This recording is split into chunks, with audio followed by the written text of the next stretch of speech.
There will be a fundraiser in Old Town tomorrow for a Mainer battling an aggressive rare cancer.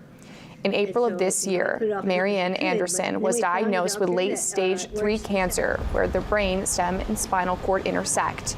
In just a few months, the tumor in Marianne's head has grown from 35 millimeters to 3.5 inches in size.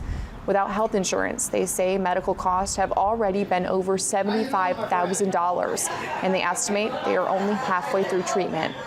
Before the shocking news, Marianne and their partner Zoe led a community harm reduction nonprofit assisting those battling addiction.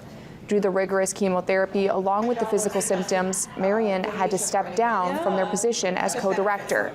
After dedicating their life to supporting others, they both say they are humbled with how this care has been reciprocated with Marianne needed it the most.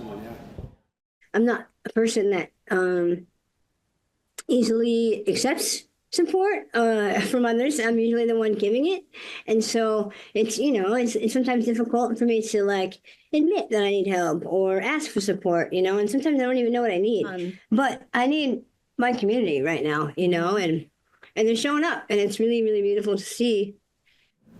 The fundraiser for Marianne will be held at the Old Town American Legion Post 75.